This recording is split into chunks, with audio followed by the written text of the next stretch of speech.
Think for a moment about those battles that really stick in your mind. Not, huge historical ones, but the ones fought out right there in your imagination. Maybe around a table with friends, dice rolling. In those moments, like when you're picturing a dragon's fire or a sword thrust, how much of that is just purely in your head? And how much does, like, the stuff on the table actually add to it? That's a really interesting way to frame it. We all bring so much, our own internal world to those games. How we see stories, how we picture descriptions, it all mixes together. Yeah. And the physical things like the dice, the DM's words, they kind of act as anchors, Mm. right? They pull our imaginations together into one shared picture, Huh. or try to. Totally. It's that back and forth between what's inside and what's outside. Just last week, I was running a game. It was meant to be, well, pretty straightforward. Goblins ambushing the party on this mountain pass. I pictured it pretty open. But then the players started describing what they were doing, and it just completely changed my mental map. Like the wizard said he scrambled behind this jagged rock I hadn't even thought of, and the barbarian was using the rough ground, stuff I hadn't planned. Yeah, that happens. Players always find ways to use the environment you didn't expect. It's part of the fun, isn't it? It really is. And right then, trying to mesh my simple idea with what they were actively creating, that's when it clicked. I had to suddenly visualize, okay, where is that rock exactly? How steep is the footing? How are the goblins using the narrow space?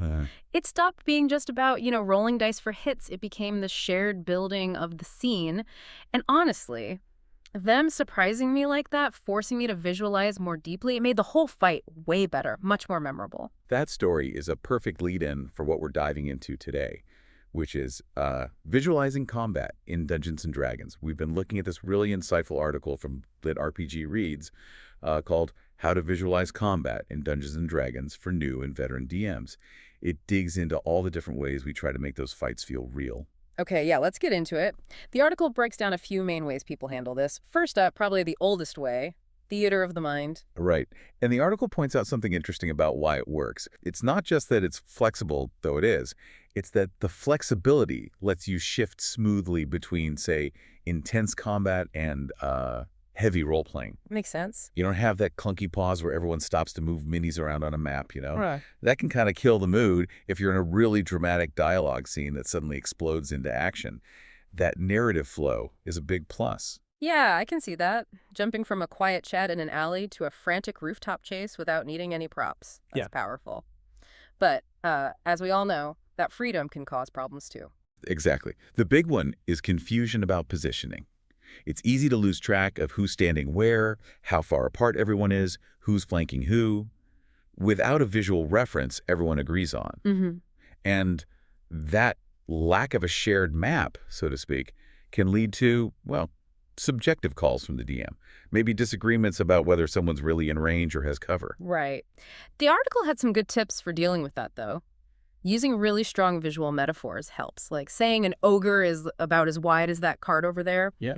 Or just being super clear about distances each round. Even just a quick recap at the start of a turn, like, okay, the fighter's engaged with 2 goblins, the rogue is hiding behind the barrels. That can make a huge difference. Those are really just good communication practices, aren't they? Tying distances to real-world things everyone gets. And definitely encouraging players to ask questions.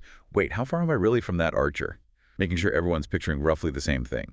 I also like the idea of grouping enemies narratively, not just Goblin 1, Goblin 2, Goblin 3, but, okay, there's a cluster of 3 goblins trying to get around the fighter near that broken wall. It just paints a better picture. Definitely. And anchoring movement to stuff in the scene, okay, you can move up to the edge of that chasm. It keeps the tactics grounded in the story. Yeah, all those tricks help add just enough structure to keep it clear, without killing the imaginative put of theater of the mind. The article nails it when it says this style really shines for, like, social encounters that turn into fights or small skirmishes or those really emotional battles where the story is everything. But then you get those bigger fights, more complex situations, maybe multiple wizards, slinging area spells, or tricky terrain with different levels. That's when the article suggests maybe it's time for tactical maps and grids. Precisely. And the big win here is, well, precision. Everyone can see exactly how far things are for moving, for spell ranges, line of sight. It's all laid out. Yeah. That shared understanding is huge for complex fights, especially big melees or when positioning is absolutely critical.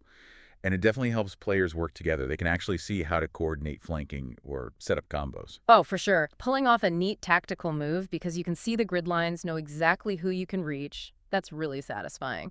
But like the article says, there are downsides. Setting up maps takes time, It does. especially fancy ones, and it can kind of break the flow, stopping the game to draw or lay out tiles. And the prep work, too. If you feel like you need a detailed map for every fight, that's a lot of upfront effort for the DM. The article mentions the range of tools, from just basic graph paper, reusable vinyl mats, or those pre-printed map tiles. Each has its pros and cons, cost, setup time. And then you've got all the little extras of tactical tools. Dry erase mats are super handy for quick sketches, spell templates, essential for avoiding arguments about who's in the blast radius. Oh, yeah. And lots of people love the look of 3D terrain, even if it's just some simple blocks or risers. There's so many options now. Laser pointers for line of sight, little status rings for conditions, custom tokens, different colored bases. The article makes a really key point, though. Pick tools that actually help the game run smoother. Don't just clutter the table. Totally agree. An overly complicated setup can actually make things less clear. The goal is better understanding, faster decisions, not just a pretty diorama. The tools should serve the game, yeah, not the other way around. Okay, so that transitions kind of naturally into digital tools, virtual tabletops or VTTs. They've gotten huge, especially with online play. Platforms like Roll20, Foundry, they offer a ton of features. They really do. Wow. Moving tokens around smoothly, automatic fog of war revealing the map, dynamic lighting that actually shows what characters can see, even automating things like tracking damage or conditions. It's pretty impressive stuff. It can definitely streamline things, especially for remote games, keeping track of hit points, spell durations, freeing up the DM's brain space. And there are simpler options too, like the D&D Beyond Combat Tracker or Owlbear Rodeo, which are less complex. The remote play aspect is obviously a huge benefit, and things like dynamic lighting can add a lot of atmosphere, even when you're not in the same room. Automating initiative, managing effects. It lets the DM focus more on the story and what the players are doing. But there's usually a learning curve, right? Getting the hang of the software takes time. And tech problems, Yeah. they happen. Internet hiccups, software glitches. Yeah.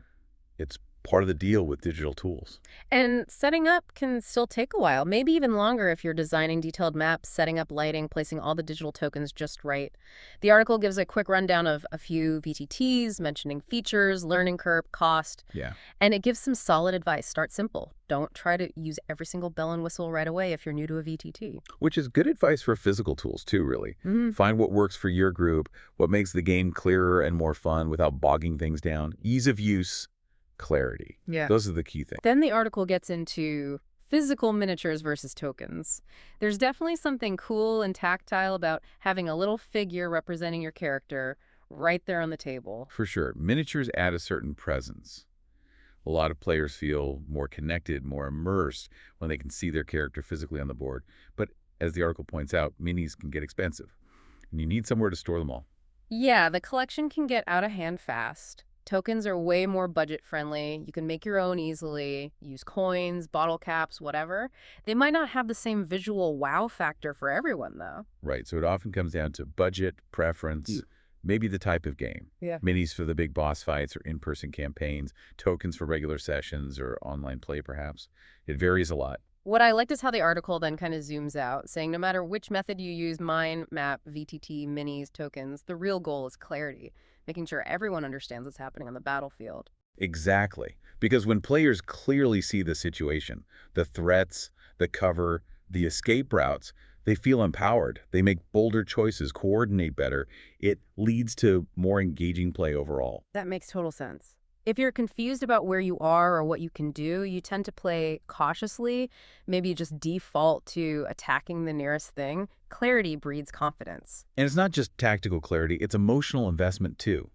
When the battlefield feels like a real, understandable space, the danger feels more real, the stakes feel higher. Then there's a great section on DIY solutions, which I love because you really don't need fancy gear to make combat visuals work. Oh yeah, the creativity here is awesome. The list is fantastic. Coins, Legos, bottle caps, yarn for spell areas, graph paper, even using like M&Ms or pasta shapes, whiteboards, sticky notes, cardboard cutouts. I've definitely used Lego bricks for walls on the fly and maybe spilled some M&Ms to show a blast radius once or twice.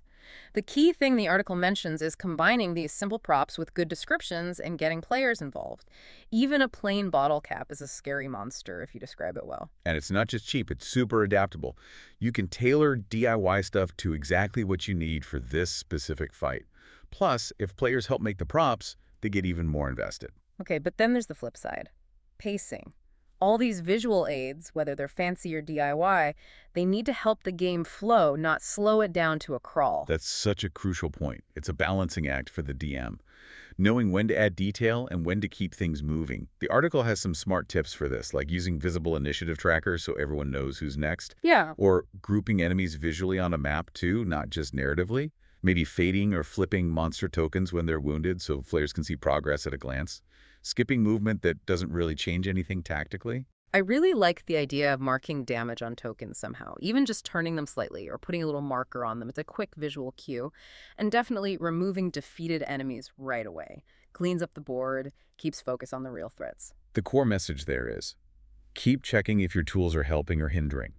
If drawing the map takes 10 minutes every fight, maybe simplify it. If tracking conditions with complex markers slows things down, find a faster way. Keep it lean, keep it moving. So, wrapping it all up, the article basically says the best way isn't one single method. It's about being flexible, adapting to your group, the specific fight, what feels right in the moment. Experiment. Ask your players what works for them. Exactly. The goal isn't the most elaborate setup. It's clarity, it's Sure. engagement, it's making players feel confident and immersed in the action. Right. Because at the end of the day, D&D is about that shared story, right? Yeah. And having fun together. Absolutely. A huge shout out again to LitRPG Reads and Paul Bello, a fine fellow, seriously, for putting together such a useful guide. So now we want to hear from you listening. How do you handle combat visuals at your table? Are you all about theater of the mind? Do you swear by your battle mat and miniatures? Or are you deep into the VTT world? Let us know down in the comments. We'd love to hear your thoughts and experiences.